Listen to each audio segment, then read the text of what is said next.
una civilización guerrera y bastante, bastante sangrienta. Ya, un pueblo bastante guerrero y sangriento, ya, muy bien. A diferencia de los mayas, ellos sí eran sumamente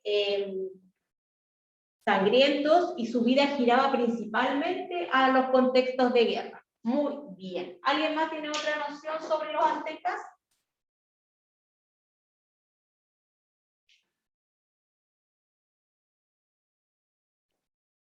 ¿Cómo creen que eran vistos estos aztecas por los pueblos cercanos? ¿Cómo era la relación con los otros pueblos? Circunstante a los, cercano a los aztecas. ¿O cómo habrá sido este encuentro entre aztecas y españoles? ¿Alguien tiene alguna noción, alguna idea? ¿Alguien se le ocurre? O sea, por lo que he visto, o sea, he investigado, fue como esta cosa de adoración, entre comillas, a los aztecas, por el tema de que eran más blancos, rubios y todo el tema. Y los españoles aprovecharon porque los aztecas tenían mucho oro, entonces fue como que eh, los invadieron y les robaron todo.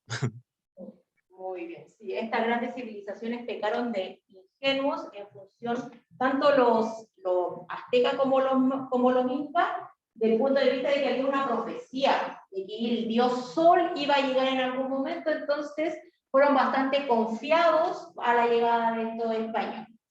¿Ya? Y después también los aztecas, al ser un pueblo tan guerrero, tan sangriento como han señalado ustedes anteriormente, se ganó la antipatía de los otros pueblos cercanos, ¿ya? Entonces no eran muy queridos por los otros pueblos. Entonces a la llegada de los españoles, estos indígenas de los otros pueblos vieron su oportunidad de liberarse del yugo de los aztecas, que era un pueblo muy sangriento, que era un pueblo que hacía muchos sacrificios para los dioses. ¿Ya? Entonces vieron en estos españoles la oportunidad de librarse de los aztecas y le prestaron apoyo. ¿Ya? Quiere decir que estos aztecas fueron, entre comillas, como traicionados por los otros pueblos. ¿Ya? Pero también, entre comillas, se lo habían ganado. Era el mismo temor que tenía Roma, que Roma, al ser un imperio que buscaba expandirse y todos los pueblos conquistados les modificaba su sistema de vida, entonces siempre tenían conflicto o temor a los procesos de guerra. Lo mismo, muy parecido, similar o semejante, pasó con los aztecas, que fueron traicionados por los otros pueblos que le prestaron ayuda, le facilitaron información relevante a los españoles para poder destruirlos. ¿Ya? Esas son algunas de las cositas. Conozcamos en profundidad entonces a los aztecas, pueblo guerrero y sangriento como mencionaron anteriormente. ¿Ya? Principalmente la ubicación geográfica de los aztecas está originado en una leyenda, en un mito. ¿Ya? Se dice que el dios Huitzilopochtli se le apareció a los aztecas y los aztecas eran un pueblo errante que se trasladaba de un lugar a otro constantemente y Huitzilopochtli le dijo que ellos tenían que asentarse y adorar a los dioses en un lugar donde se posara un águila y este águila iba a devorarse a una serpiente. ¿Ya? Y esa situación, dentro de su peregrinar de los aztecas, lo visualizaron en algún momento en el lago Texcoco, donde vieron ellos que se posó sobre un nopal esta águila y devoró a la serpiente, tal cual como lo había dicho o lo había señalado el dios Huitzilopochtli. Entonces ellos asumieron que ese era el lugar o el donde ellos tenían que asentarse, que es principalmente donde hoy por hoy está ubicada la Ciudad de México, ¿ya? O el DF. Y así fue como se fue fundando y se fueron asentando ya en un territorio delimitado. ¿Ya? Acá hay otra forma de donde ustedes pueden observar cómo Huitzilopochtli les dice a los aztecas que tenían que asentarse en este lugar. ¿Ya? Esto está relatado en los códices de Mendoza. Ya se acuerdan que yo les comentaba que ellos tenían este sistema de escritura en unas láminas como de madera muy delgada, muy fina, donde ellos iban relatando sus historias, pero la mayoría de estos códices fueron quemados por los españoles porque los consideraban una herejía, una brujería, un sinónimo de peligro. ¿Ya? Pero en alguno de los códices rescatados se puede visualizar esta profecía azteca. ¿Ya? Acá pueden visualizar también el lago Texcoco, Tenochtitlán, ¿ya? Que es donde se funda principalmente lo que es el centro del imperio azteca, ¿ya? Recuerden que nosotros vamos a, sobre todo con los aztecas, vamos a escuchar harto la combinación de la T con la L, para que lo pronuncien bien, ¿ya? Tenochtitlán, va a salir harto, lago Texcoco, ¿ya? Huitzilopochtli, Quetzalcóatl, vamos a encontrar hartas palabras un poquito complejas de ir reproduciendo. ¿Ya? ¿Alguien quería hacer un comentario en la casa? ¿No? ¿Sí? ¿No? ¿Seguimos? ¿No? Muy bien. Bueno, posteriormente, este sector, como ustedes ven acá, era un lago. Este era un sector lago, y a la llegada de los españoles lo drenaron. Lo drenaron para poder ir fundando ciertas ciudades e ir haciendo su estructura.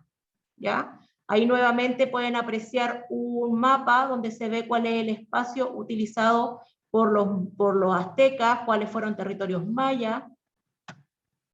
¿Ya? Y acá nosotros podemos observar a grandes rasgos una ilustración que está presente en el Museo Nacional de Antropología de México, y acá nosotros podemos observar Tenochtitlán, ¿ya? Que yo les comuniqué anteriormente que va a ser la capital de los aztecas. El centro neurálgico de los aztecas va a estar en Tenochtitlán, ¿ya? ¿Y qué características va a tener o qué situación logística ubicacional va a tener Tenochtitlán? Primero que todo, es una ciudad que se construye en un lago, ¿ya? Entonces va a tener características bastante particulares. Vamos a encontrar muchas zonas de canales. Yo para trasladarme de un lugar a otro dentro de Tenochtitlán, voy a necesitar trasladarme en un sistema de balsas, ¿ya? En un sistema de balsas yo me voy a trasladar de un lugar a otro, ¿ya? No es necesario que lo pueda hacer a pie, ¿ya? Sino que voy a estar porque todo está distribuido a través de canales, sistemas de regadío muy presentes, ¿ya? Y a la vez esto va a tener un sistema de calzadas.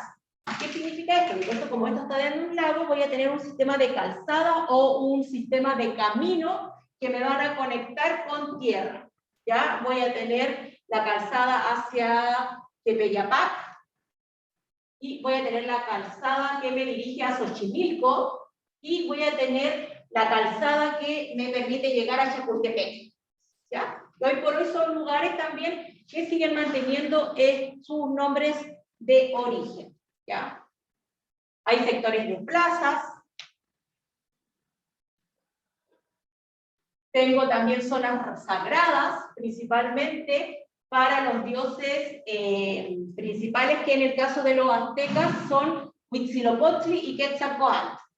¿Ya? También voy a encontrar el Palacio de Montezuma, que es el último emperador azteca. ¿Ya? Cuando llegan los españoles se enfrentan a Montezuma. Y esta es la lógica constructiva de la ciudad azteca. Ellos tenían una sola ciudad porque igual el espacio era reducido donde ellos se ubicaron, donde ellos se asentaron. ¿Ya?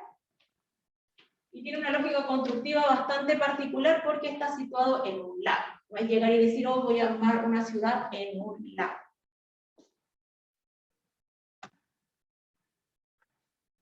Y a diferencia de los mayas, acá en los aztecas se va a dar un fenómeno que se llama movilidad social. Acá sí va a haber un cambio dentro de la estructura. Si bien los pisos son similares, vamos a encontrar en la parte superior al emperador, a los nobles, ya vamos a encontrar a los grandes jefes en la línea militar, en la línea religiosa y en la línea administrativa.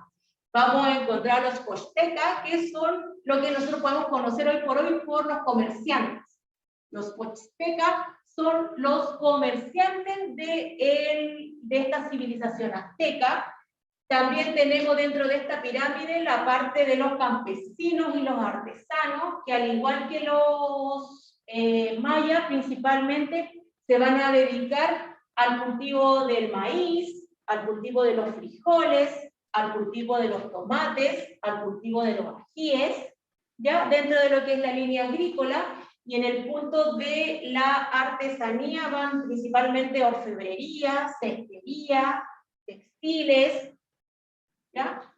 Y vamos a tener a los siervos y esclavos, ¿ya? Que también llegan a ser siervos o llegan a ser esclavos por condiciones de cometer algún delito, pero principalmente la mayor parte de los esclavos va a ser debido a guerras, prisioneros de guerra, ¿ya? De hecho, los aztecas son tan veleidosos, tanta sed de sangre para satisfacer a los dioses, que ellos pensaban que a través de las guerras y de la sangre ellos iban a mantener contento a los dioses, ¿ya? Entonces ellos ni siquiera iban a guerra porque tuviesen un conflicto con alguno de estos pueblos. Ellos iban a guerra para poder capturar soldados, ¿ya? Y en los tiempos de primavera ellos se preparaban, por eso este periodo recibe el nombre de guerras floridas.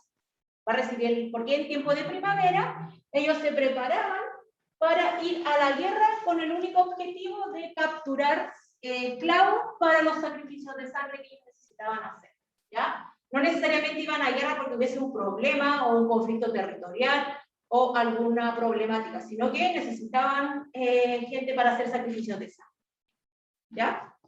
Y aquí, como les señalé anteriormente, acá está la diferencia, que en la sociedad azteca va a haber movilidad, ¿ya? ¿Y cuáles van a ser, o cuál va a ser el factor que va a permitir la movilidad dentro del imperio azteca? El honor, ¿ya? El honor, ¿ya? Y cómo demostraban tener honor a través de destacarse en algún rubro, ¿ya? Si yo siendo campesino o artesano, o siendo posteca, dedicándome al área del comercio, por ese motivo desarrollo una labor muy destacada en la línea militar, en la línea administrativa o en la línea religiosa, yo podía ir cambiando mi condición de pueblo y pasar al escalafón de nobleza, ¿ya? Si yo me destacaba, podía haber nacido siendo campesino, o siendo artesano, o siendo posteca, pero tuve un gran desempeño militar, y entonces asciendo a la línea de la nobleza, ¿ya? Si yo me destaco en algo, puedo modificar mi estructura social, puedo ascender. Díganme. Pero esto no afectaba a los que son los esclavos. No, solamente existía la movilidad de acá.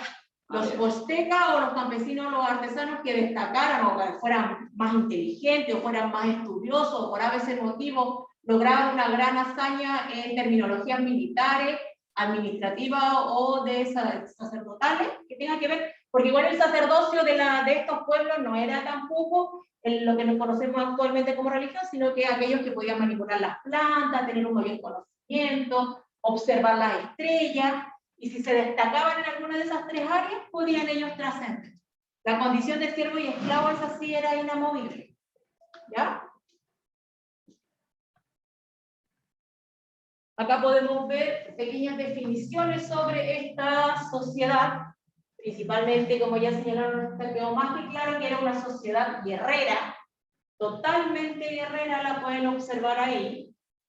Ya en el punto número 1, vamos a observar nuevamente lo que es el área de la nobleza, donde están los grandes jefes, están los sacerdotes, están los nobles, ya está la parte administrativa, la recaudación de impuestos, los altos cargos militares, ¿ya? Que ustedes van a observar ahí, ¿ya?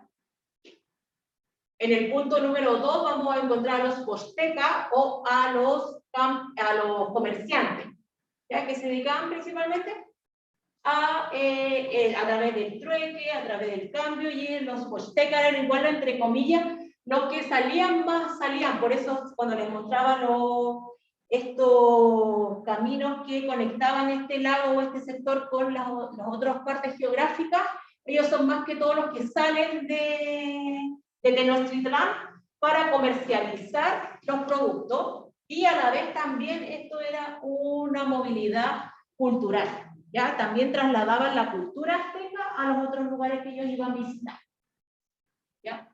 En el punto 3 vamos a tener a los artesanos y campesinos, que principalmente se dedican a labores domésticas, a labores de guardas familiares, a elaborar productos que se comercializaban después en los mercados. Y tenemos la población esclava, que eran personas que caían o por guerra, o por deudas, o por condena de algún delito, y principalmente estaban los hombres condenados a trabajos pesados y las mujeres a trabajos domésticos, ¿ya? Eso es en cuanto a la estructura social, si acá la pueden ver de forma más gráfica. Ah, y lo otro que quería señalarles es que cuando les hablaba de este tema de la movilidad social, solamente aplicaba para los hombres, ¿ya? En ese sentido, las mujeres no podían ascender o cambiar su estrato social. Ya, acá podemos ver una imagen o una representación del comercio, el intercambio de productos, muy parecido a los mayas, muy parecido a este tipo de mercado que veíamos en Roma. Esos eran los espacios de intercambio. ¿Sí? Dígame. ¿Usted se refiere a la movilidad social? ¿Es cambiar de estatus solamente de los hombres, ¿no es cierto? Sí, sí. Ah, ya. Las mujeres no solamente los hombres aplicaban para ese cambio de estatus. Exacto. Sí. Solo hombres destacados que lograban una hazaña de tipo militar, administrativa o religiosa podían tener movilidad social. Ya las mujeres no tenían ese beneficio.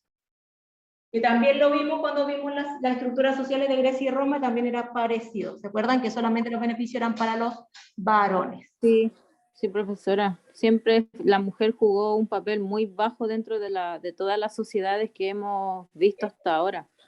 El patriarcado. Exactamente. Hasta ahora. De las mujeres más contemporáneas. ¿Ya? Y como les iba señalando, estos pueblos guerreros, que ustedes, la parte de la guerra y la parte del honor y eso lo van a visualizar mucho en la serie Maya y los tres. ¿Ya? Ahí van a caracterizar y van a observar mucho, ¿ya? Y también, bueno, dentro de la historia que va narrando dentro de la fantasía, cuando este pueblo al que pertenece Maya, que Maya es una princesa de 15 años en esta serie, de los aztecas, ¿ya? Cuando fue el primer momento y que se vieron enfrentados a estos conflictos, los otros pueblos, y de hecho estaban todos los pueblos invitados cuando se dio el conflicto, porque a ella la estaban presentando en sociedad porque había cumplido 15 años. ¿Ya? Y cuando se generó este conflicto, esta amenaza en la serie, cuando ustedes la vayan a ver, van a visualizar al tiro que los pueblos aledaños que estaban invitados a la ceremonia, todos, cuando se les pidió apoyo, ninguno quiso apoyar.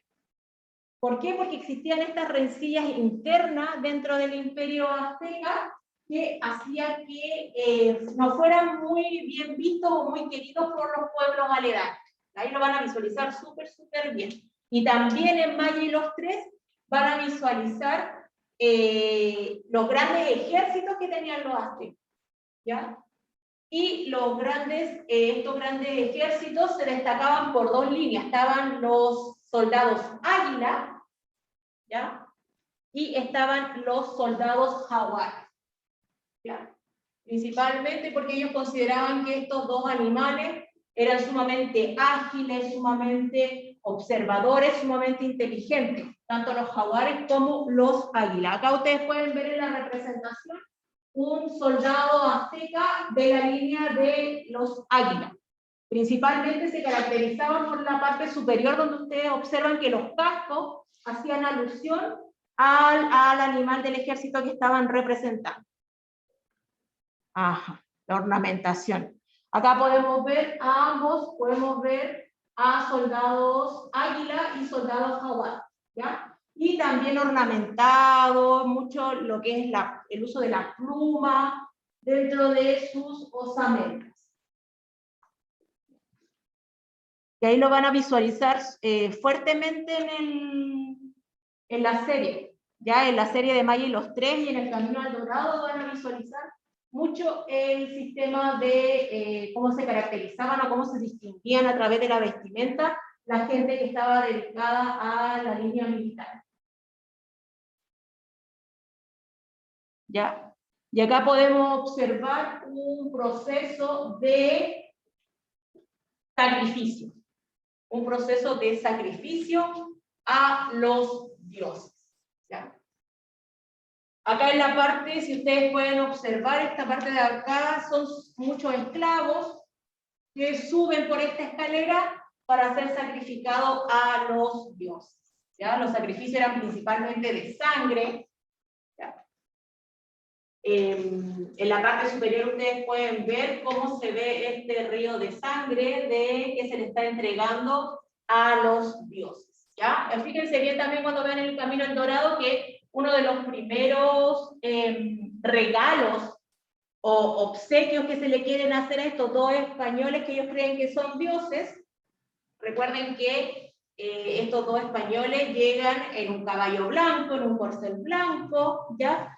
Son sumamente llamativos, son diferentes en su color de piel a la población azteca que se encuentra en el lugar, y una de las primeras actividades que les ofrecen es darles un gran banquete y entregarle obsequios y sacrificios, y ellos estaban súper felices porque para ellos, dentro de la cosmovisión de español, ellos esperaban oro, plata, joyas, materiales preciosos, y cuando ven esta situación le están ofreciendo que les van a rendir honores sacrificando personas. ¿Ya? Y ahí, entre comillas, nuestros protagonistas, medio manillas, se ponen un poco inquietos al ver esa situación. ¿Ya? Y acá se aprecia perfectamente cómo era el proceso, donde se hacían estos sacrificios de sangre para estos dioses. ¿Ya? Acá pueden observar perfectamente bien, en esta imagen de algunos de los cronistas de la época, ¿ya? Donde este sacrificio de sangre principalmente radicaba en la extracción del corazón. Pero no podía ser cualquier tipo de extracción del corazón. El corazón tenía que estar latiendo, palpitando al momento de ser extraído de la persona. O sea, ¿qué significaba esto? Que la persona tenía que estar viva, semiconsciente. ¿Ya? Igual, entre comillas, les daban como unas especies de alucinógenos entre plata para que no fuera tan conflictivo el proceso. Pero la condición tal para que fuese realmente un tributo hacia los dioses era que este corazón estuviese palpitando. Así de sangrientos eran estos aztecas. Judith, cuéntame. Buenas tardes, profesora. No, que hay una película, bueno, no es para niños, pero Apocalipto, que ahí es como súper fuerte las imágenes sobre los sacrificios. Sí, sí. Son imágenes súper fuertes que pasaban también. Bueno, igual también, no hay muchas imágenes también, pero decían que también otro de los sacrificios que hacían ellos era el desollar vivo, que es quitarle la piel a la persona.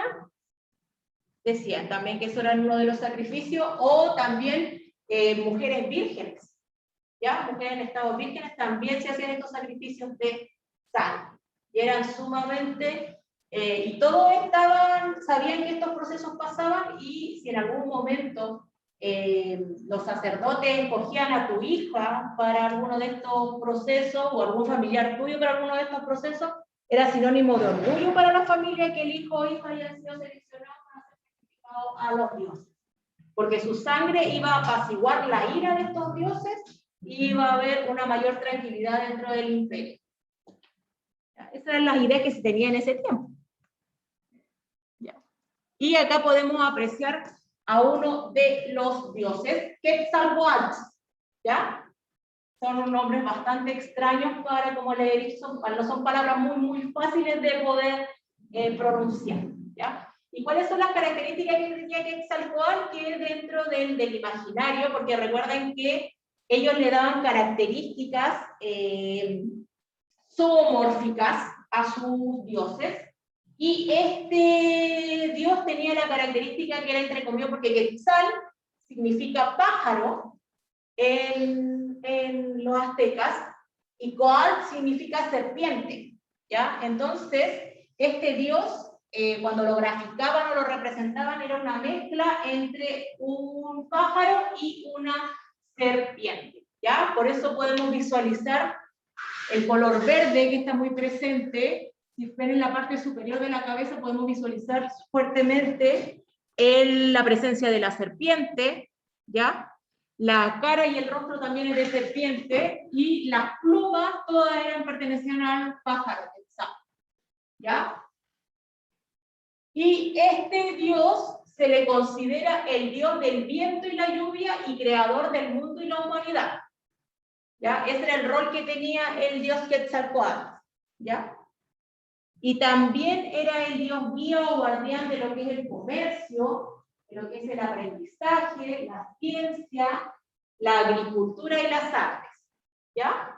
Este dios, entre comillas, era como uno de los que más le rendían tributo, ¿ya? Y los dioses, en contexto maya, en contexto azteca o en contexto inca, tenían una dualidad, ¿ya? Tenían la dualidad que yo siempre les he señalado del bien y el mal. Son dioses guardianes, pero también son dioses castigadores, ¿ya? Y cuando entran en la fase de dioses castigadores, tienen que hacerles sacrificio. Ese es uno de los dioses que principales de los aztecas, y también tenemos al dios Huitzilopochtli, que es el dios del sol y de la guerra. Y principalmente es al que se le hacían los rituales de sal, ¿ya? Principalmente los rituales eran para Huitzilopochtli, ¿ya? Porque acuérdense que él también fue el dios, entre comillas, como el dios fundador, el que les dio esta visión de que en tal lugar donde se posara un águila sobre un nopal comiéndose una serpiente, iba a ser el territorio, la tierra prometida para los aztecas, ¿ya? Y Huitzilopochtli se caracteriza principalmente porque lo caracterizan con la figura de un hombre azul, o con la forma de un colibrí azul, ¿ya? Esa es la representación gráfica que tiene el dios Huitzilopochtli, ¿ya? Y sus principales características es que tiene que ver con los astros, con el sol, con la luna, y el dios de la guerra, ¿ya? A Huitzilopochtli es a quien le van a rendir tributos estos soldados jaguar y estos soldados águila, que en maya y los tres los van a visualizar bastante bien la parte de la guerra, la parte de la cosmovisión del sentido de la guerra. Y el sentido del honor también lo van a visualizar todavía en esa película. ¿Ya? Y también tenían un sistema particular en cuanto a la agricultura. Recuerden que primero vimos a los mayas, que ellos tenían un sistema de tala y roza. Ya, pero que los mayas tenían vastas extensiones de tierra, a diferencia de los aztecas, que ven sus espacios reducidos a lo circundante o el espacio que les permite este lago. Entonces, ellos van a desarrollar un sistema de agricultura que recibe el nombre de chinampas. Chinampas, o también en algunos textos los pueden encontrar como jardines flotantes. ¿Ya? Vamos a tener chinampas o jardines flotantes. Y esos son netamente sistemas de agricultura de los aztecas. ¿Ya? ¿Y qué características tenía esto? Que los cultivos estaban en un sistema de balsas. ¿Ya? para construir estas chinampas ponían un sistema de muchos troncos, hileras de troncos, o arbustos en el fondo de este lago, y después posteriormente que hacían como estas especies de cajones, los iban rellenando con material vegetal o tierra, ¿ya? Y esta tierra era la que después ellos iban abonando e iban preparando para poder hacer sus cultivos, ¿ya? Y también ponían fango dentro del fondo del lago, ¿ya? Para que hubiese una especie de abono natural. Y como les digo, en este tipo de cultivos había maíz, tomates, frijoles, ajíes. Esos eran los productos principales que tenían los aztecas. Ahí ustedes pueden observar que, como les mostré también en la lógica constructiva de la ciudad de Tenochtitlán, el sistema de canales, y la gente se transportaba en este sistema de balsas de un lugar a otro. ¿Ya? Había una red de canales bastante bien estructurado, con una lógica constructiva bastante ordenada, que era lo que permitía la movilidad entre un sector y otro. Eso es principalmente lo que son los cultivos aztecas. ¿Ya? Acá pueden ver también cómo trabajaban la tierra, cómo la iban abonando, tenían diferentes productos. En la parte superior pueden observar cultivos de hortalizas, y acá el cultivo del maíz. ¿Ya? Maíz, productos de estrella que tenían estos aztecas. ¿Ya? Y toda esta grandeza azteca llegó a su fin con la presencia de los españoles. ¿Ya? ¿Y qué fue lo que gatilló que estos aztecas sucumbieran ante los españoles? Principalmente la ingenuidad, ¿ya? O esta creencia de esta profecía, de esta gente que iba a venir con una piel translúcida, una piel blanca, muy blanca, ¿ya? Esta gente que iba a venir con cabellos de oro, ¿ya? Y que iban a tener un porte mucho mayor que ellos. ¿Por qué? Porque venían sobre caballos, montados sobre caballos, y también decía la profecía que algunos de ellos iban a tener como una forma antroposomórfica, que iba a haber combinación entre animal y personas humanas. Y estos eran, según la profecía, eran los descendientes del sol, ¿ya? Y venían a traer paz y prosperidad, y eso decía la profecía. Pero lamentablemente fue todo lo contrario, entonces ellos confiaron en estos españoles, ¿ya? Porque recuerden que el encuentro entre el español y el indígena en Mesoamérica es con los aztecas, porque los mayas ya habían desaparecido. Y otro punto que les jugó en contra a los aztecas es que eran sumamente odiados por todos los pueblos vecinos. ¿Por qué? Porque los pueblos vecinos no estaban de acuerdo con este sistema tan sangriento que tenían. Entonces vieron en estos españoles la oportunidad de liberarse del yugo de los aztecas. Pero finalmente tanto los aztecas como los pueblos cercanos al pueblo azteca, todos fueron sometidos por los españoles y se dieron muchas consecuencias que veremos en Historia 2, próximo semestre. ¿Ya? Esa es la que quería conversar con ustedes el día de hoy, que conociéramos a los aztecas. No sé si alguien tiene alguna consulta, dudas, preguntas varias.